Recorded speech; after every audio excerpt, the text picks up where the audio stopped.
AI தரவு மையம் குறித்து கூகுள் நிறுவனத்துடன் சந்திப்பு நடத்தினார் பிரதமர் அன்வார். மலேசியர்களின் வெளிநாட்டு வாழ்க்கை துணைகளை இங்கே வேலை செய்ய அனுமதிக்க அரசாங்கம் பரிசீலிக்கலாம். ஜோஹோர் மாச்சாப்பில் 3 வாகனங்கள் மோதிக்கொண்ட விபத்தில் ஒருவர் பலி, 2 காயம். ஈப்போவில் தாயாரின் உறவினரை கொலை செய்ததாக இளைஞன் மீது குற்றச்சாட்டு. இந்தியா புதுடில்லியில் அபாய கட்டத்தை அடைந்தது காற்றின் தரம்.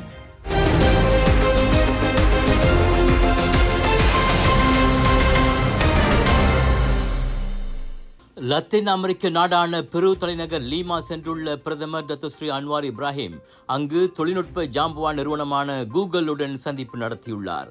ஏபெக் மாநாட்டுக்கு வெளியே கூகுள் நிறுவனத்தின் அரசாங்க விவகாரங்கள் மற்றும் பொதுக் கொள்கையின் அனைத்துலக தலைவர் கரண் பாத்தியாவுடன் அச்சந்திப்பு நடைபெற்றது. AI அதிநவீன தொழில்நுட்பம் மற்றும் தரவு மையங்களின் எதிர்காலம் ஆகியவை அச்சந்திப்பில் முக்கிய இடம் பெற்றன. குறிப்பாக தரவுகளின் கசிவை தடுக்க வல்ல தெளிவான விதிகள் மற்றும் ஒழுங்கு முறைகளை வலுப்படுத்த வேண்டிய அவசியத்தை பிரதமர் அதன்போது வலியுறுத்தினார். அப்பிரச்சனையை எதிர்கொள்ள உடனடி நடவடிக்கைகளை எடுக்குமாறு உரிய அமைச்சுகளுக்கு தாம் உத்தரவிட்டிருப்பதாகவும் அன்வார் சொன்னார். பிரதமர் முன்னதாக ஏபெக் நாடுகளின் வர்த்தக தலைவர்களுக்கு ஏபெக் எனப்படும் ஏபெக் வர்த்தக ஆலோசக மன்றத்தின் மலேசிய தலைவரும் வெஸ்ட்பாட் துறைமுகத்தின் நிர்வாக இயக்குநருமான ரூபன் எமிர் ஞானலிங்கம் அளித்த விருந்திலும் கலந்து கொண்டார். மலேசியர்களை திருமணம் செய்து கொண்ட வெளிநாட்டவர்களை இங்கே வேலை செய்ய அனுமதிப்பது குறித்து அரசாங்கம் பரிசீலிக்கக்கூடும். பொருளாதாரத்தை உந்தச் செய்யவும் அந்நிய தொழிலாளர்களையே அதிகம் நம்பியிருப்பதை தவிர்க்கவும் அவ்வாறு செய்யப்படலாம். உள்துறை அமைச்சர் டத்தோஸ்ரீ சைஃபுடின் அசுத்தியோன் இஸ்மாயில் அதனை கோடி காட்டியுள்ளார்.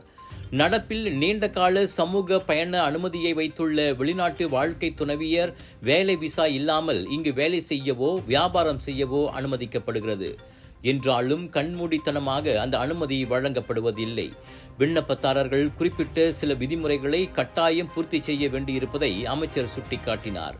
கடந்த ஆண்டு மட்டும் அத்தகைய 1,61,531 பெர்மிட்டுகள் மலேசியர்களின் வெளிநாட்டு வாழ்க்கை துணைகளுக்கு வழங்கப்பட்டன.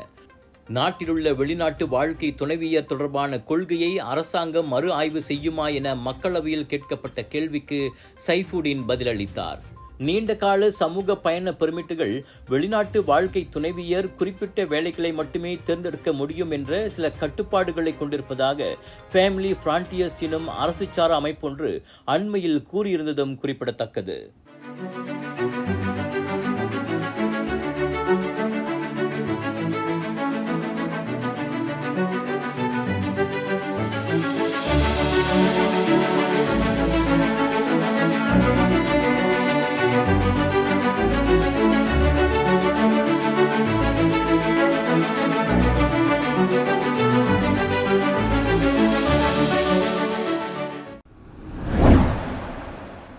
தனது தாயாரின் உறவினரை கொலை செய்ததாக 21 வயது இளைஞன் மீது ஈப்போ மஜிஸ்ட்ரேட் நீதிமன்றத்தில் இன்று குற்றம் சாட்டப்பட்டது.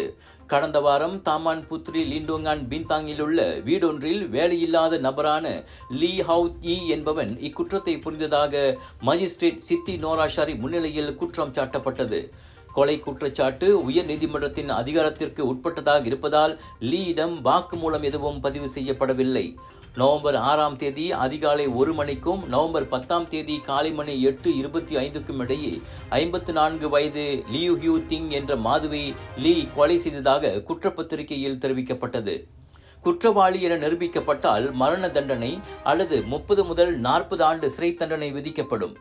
குற்றவியல் சட்டத்தின் 302வது விதியின் கீழ் அந்த இளைஞன் மீது குற்றம் சாட்டப்பட்டது. இந்த குற்றச்சாட்டு மீண்டும் பிப்ரவரி 18ஆம் தேதி மறு வாசிப்புக்கு செவிமடுக்கப்படும் என மஜிஸ்ட்ரேட் சித்தி நோரா தெரிவித்தார். ஜோஹோர் மாச்சாப் அருகே பிளஸ் நெடுஞ்சாலையின் 69.5வது கிலோமீட்டரில் ட்ரெய்லர் லாரி உட்பட 3 வாகனங்களை உட்படுத்திய விபத்தில் ஒருவர் கொல்லப்பட்ட வேளை 2 காயமடைந்தனர். இன்று காலை 7:43 மணி அளவில் நிகழ்ந்த அவ்விபத்தில் மரணமடைந்தவர் 33 வயது மோட்டார் சைக்கிளோட்டி என ஜோஹோர் தீயணைப்பு மீட்புத்துறை கூறியது. காயமடைந்தவர்கள் ஹோண்டா சிவிக் காரின் ஓட்டுநரும் அதன் பயணியும் ஆவார்.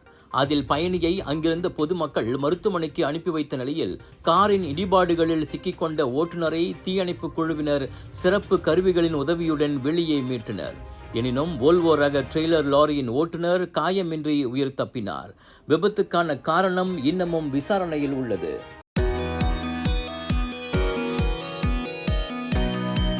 Hai, salam sejahtera. Saya Sumati.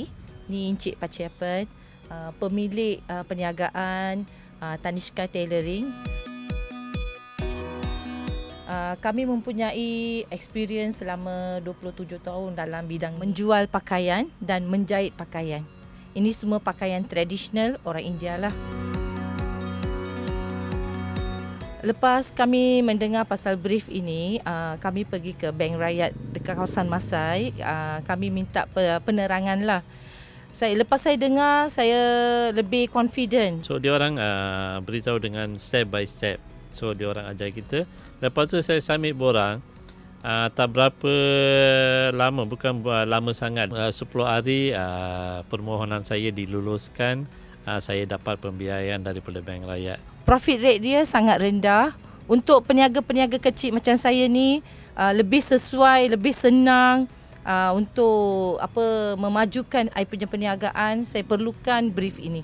Saya amat menghargai dan mengucapkan terima kasih kepada pegawai bank dan juga terutamanya YB Ramanan. Bank Rakyat, bank pilihan anda.